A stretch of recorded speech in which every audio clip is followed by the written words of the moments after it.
용기 있는 고백이에요. 당신을 응원할게요. 야, 용기는 무슨 감옥에나 보내라!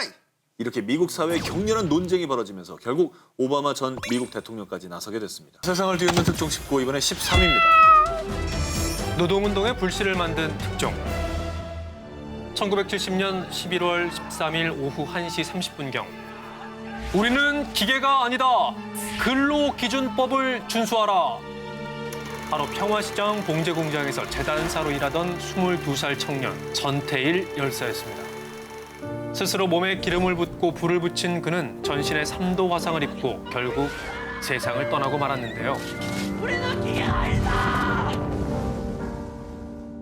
전태일 열사의 분신 사건을 취재하던 시신문사의 이상현 기자는 전태일 열사의 영안실에서 문상객 명부를 보고 있었습니다.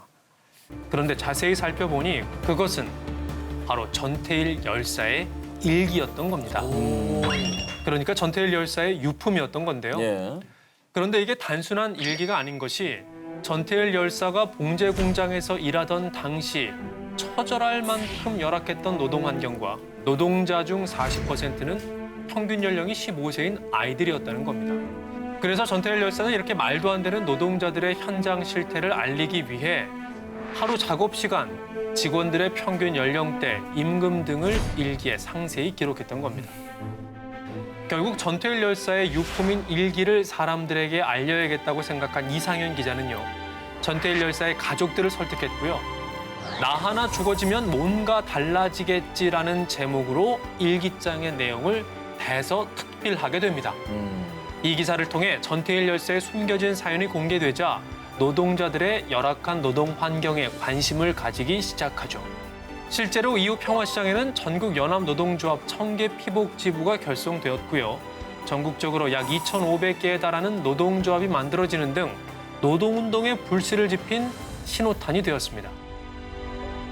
세상을 뒤흔든 특종 19, 12위로 갑니다. 스타 기자의 고백. 나를 고발합니다. 2008년 27살의 나이에 가장 고원이 있는 언론상 퓰리처상을 수상하며 스타로 떠오른 기자가 있습니다. 2007년 버지니아 공대 총기 난사 사건 당시 생존자들의 시점에서 현장 상황을 재구성해 발빠르게 보도한 호세 안토니오 바르가스 기자인데요. 2011년 6월 23일 바르가스 기자가 다시 한번 미국 전역을 경악시킨 엄청난 특종을 터뜨립니다. 특종의 제목은 등록되지 않은 이민자로서 나의 삶. 바르가스 기자는 사실 필리핀 출신의 불법 이민자로 자신이 쓴 기사를 통해 자신의 비밀을 과감하게 세상에 폭로한 겁니다. 스타 기자가 자신의 비밀을 갑자기 폭로한 이유가 뭐야? 저기요, 본인이 질문을 하라고요. 더빙하세요? 바르가스 기자가 그 특종을 쓰기로 한 이유, 최소한의 의료와 교육의 혜택도 받지 못한 채 미국 사회의 그림자가 되어 일하는 1,100만여 명의 불법 이민자들을 돕기 위해서였다는데요. 바르가스 기자의 이 특종은요, 용기 있는 고백이에요. 당신을 응원할게요. 야, 용기는 무슨 감옥에나 보내라! 이렇게 미국 사회에 격렬한 논쟁이 벌어지면서 결국 오바마 전 미국 대통령까지 나서게 됐습니다. 이제부터 미국에 5년 이상 체류한 15살에서 30살 사이의 불법 이민자의 추방을 중단하겠습니다. 라는 행정명령이 내려졌고요. 그리고 바르가스 기자는요, 자기 자신을 내세운 특종 이후에 시민단체를 만들어 인권 개선을 위해 활동 중이라고 합니다.